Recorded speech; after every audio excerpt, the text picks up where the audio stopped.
हाँ तो क्या आया है भैया? हाँ ओके, अच्छा ही दिख रहा है यार ये तो।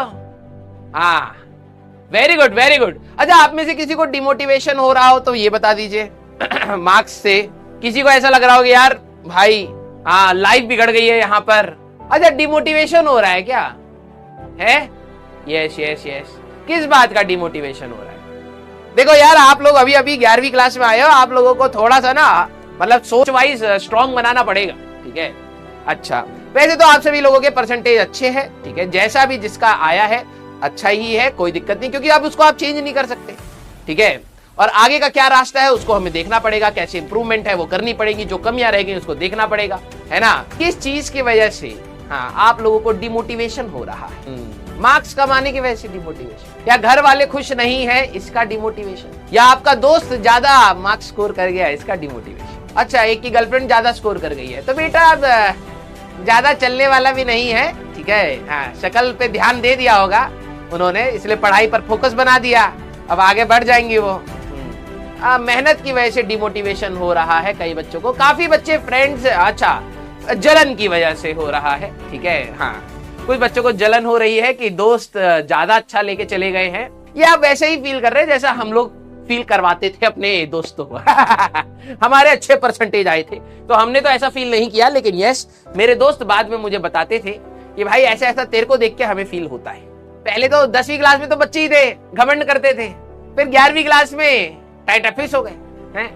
हाँ, तो समझिएगा 10वीं क्लास में क्या होता है ना, ये बचपना, ठीक है? जिनको ये लग रहा हो कि उनकी लाइफ खराब हो गई है, भाई 10वीं क्लास का जो मार्कशीट आएगा वो सिर्फ और सिर्फ आपके डेट ऑफ बर्थ के लिए होता है दिस इज द रियलिटी, ठीक है? This is the hard reality of life. 10वीं क्लास का परसेंटेज जब आप यहाँ से 10-15 साल आगे चले जाएंगे, ठीक है? रियलिटी बता रहा हूँ, देखो आपको रियलिटी चेक होना चाहिए। 10वीं क्लास का जब भी आप मार्कशीट दिखाएंगे सब लोग बस यही देखेंगे, अच्छा नाम ये है, अच्छी बात है, डेट ऑफ बर्थ मैच कर रहा है, बहुत बढ़िया, बस खत्म। इतनी मेहनत कहीं ना कहीं हमारे सिर्फ डेट ऑफ बर्थ के लिए होती है ये रियलिटी है भाई।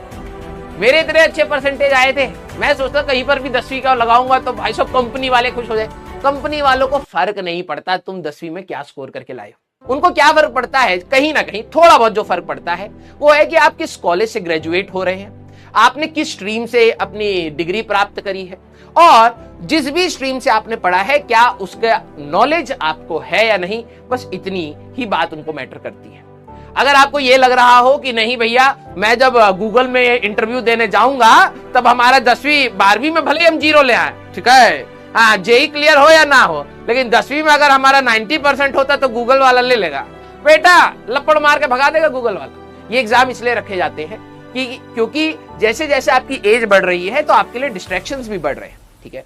अगर आपका किसी एक पर्टिकुलर फील्ड में इंटरेस्ट है तो आप सीरियस होके पढ़े, ठीक है? और सीरियस होके पढ़े तभी आप डिसाइड कर पाएंगे कि आपके लिए कौन सी ब्रांच बेटर है। क्या आप मेडिकल साइड जाना चाहेंगे, इंजीनियरिंग साइड जाना चाहेंगे, कॉमर्स साइड जाना चाहेंगे, आर्ट साइड जाना चाहेंगे? This is the first time in your life जहां पर आप एक प्रोफेशनल करियर की तरफ कदम बढ़ाते हैं। नहीं तो 10वीं तक कोई प्रोफेशनल करियर की बात नहीं थी। यहाँ पर आके अब आप लोग हम सभी लोग इंजीनियरिंग की बातें कर रहे हैं। कोई कॉमर्स लेगा तो वो उस फील्ड की चीजों के बारे में बात करेगा, कोई मेडिकल लेगा वो उस चीज के बारे में बात करेगा। This is your first tiny step towards your professional career. तो ये एग्जाम आपको थोड़ा सा डिसिप्लिन में लाने के लिए होता है, ये एग्जाम आपको थोड़ा सा मेहनत करने के लिए होता है, क्योंकि जब आप अपने प्रोफेशनल करियर में घुसना स्टार्ट करेंगे तो ऑब्वियस सी बात है डिमांड जो है उसकी स्ट्रगल की है, तो आपको एटलीस्ट प्रैक्टिस हो उस चीज को करने की। तो बिल्कुल भी आपको घबराने वाली बात नहीं है। अच्छा एक बात बताओ, फर्स्ट क्लास में या सेकंड क्लास में आपके यूनिट टेस्ट में, पहले वाले यूनिट टेस्ट में इंग्लिश में कितने मार्क्स आए थे? ये वाला सवाल एक रियलिटी चेक देता है लाइफ के बारे में, और मैं इस पे काफी ज्यादा बिलीव करता हूं। याद नहीं है ना? ईमानदारी से मैं बताऊं, अब जिनको याद भी होगा, ठीक है, क्या कर लेगा याद करके, और जिनको याद नहीं भी होगा तो रियलिटी तो ये है कि उस समय शायद आपको इतना डर लग रहा होगा या इतनी खुशी हो रही होगी, पापा मम्मी मेरे फुल मार्क्स आए, टीचर ने एक टॉफी बना के दी है, 10 में से 10 या 20 में से 20 लिख के दिया है, क्लास में मेरे को अप्रिशिएट किया गया था, घर वाले भी आपके खुश होंगे। या अगर आपके कम मार्क्स आए थे तो आप शायद परेशान हो रहे होगे, भाई आज घर जाके मेरे को पिटाई होने वाली है। लेकिन जब तक मैंने आज इस मोमेंट पर आपको याद नहीं दिलाया, आपको कोई फर्क नहीं पड़ रहा था उस चीज से। यहां से जब आप 30-40 साल आगे निकलोगे ना बेटा, ये जो मार्क्स जिनके लिए आप परेशान हो रहे हैं डजंट मैटर।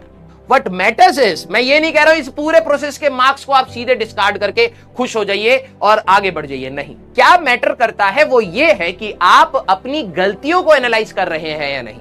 ये जो फर्स्ट एग्जाम है, आपने कितनी केयरलेसनेस करी, कितनी जगह पर आपको पढ़ने का समय था आपने वेस्ट करा, कितना डिस्ट्रैक्शन में समय दे दिया, कितना गलत चीजों पर आपने या गलत चीजें पढ़ने में लगा दिया, जो आपके सिलेबस से ओरिएंटेड नहीं था उस पर आपने कितनी एनर्जी लगा दी, जबरदस्ती टीचर के पास वो चीजों के आप डाउट्स लेके गए जो शायद आपके लिए अभी के लिए उतने रेलिवेंट नहीं है। बाद में हो सकता है कि सर मेरी क्यूरियोसिटी थी जानना, अच्छी बात है, लेकिन क्यूरियोसिटी के साथ मार्क्स भी स्कोर करिए, क्योंकि इंडियन एजुकेशन सिस्टम में मार्क्स मैटर करेंगे। और आगे समय के साथ जब आप अपनी फील्ड में जाएंगे तो क्यूरियोसिटी क्या खत्म हो जाएगी, आप बढ़ाइए।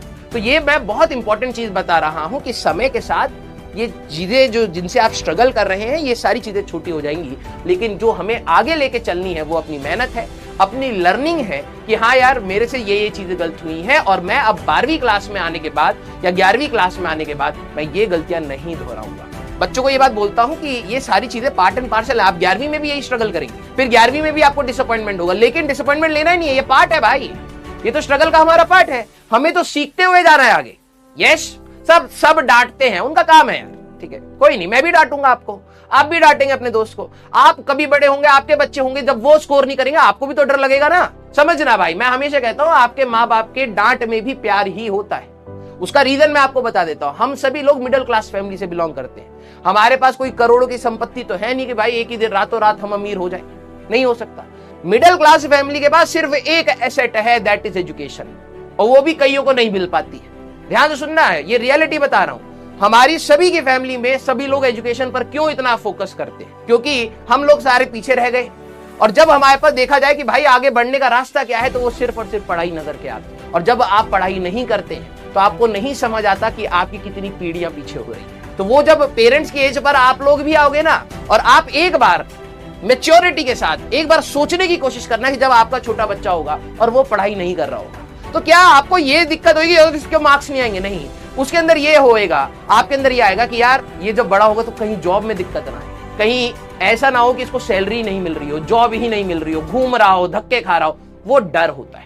तो जब आप अपने पेरेंट्स के इस डर को समझ जाएं कि वो किस लिए है, क्योंकि वो आपका अपलिफ्टमेंट ही चाहते हैं बेटा, वो चाहते हैं कि वो मीडियोकर हम लोग जो लाइफ जी के निकले हैं या जी रहे हैं, आप उससे आगे जाओ, और उसका एक ही रास्ता है, दैट इज एजुकेशन। तो प्लीज आप लोग घबराइएगा मत, ठीक है, ये पार्ट एंड पार्सल है, ठीक है। तो आप इसमें से आगे बढ़िए, स्ट्रेंथ के साथ आगे बढ़िए और कोशिश करिए कि कुछ अच्छा बेहतर यहां से निकाला जाए। अब देखो भाई, बोर्ड्स के रिजल्ट पर 10 दिन खराब करोगे तो 11वीं खराब होगी, 10वीं क्लास खराब नहीं होगी।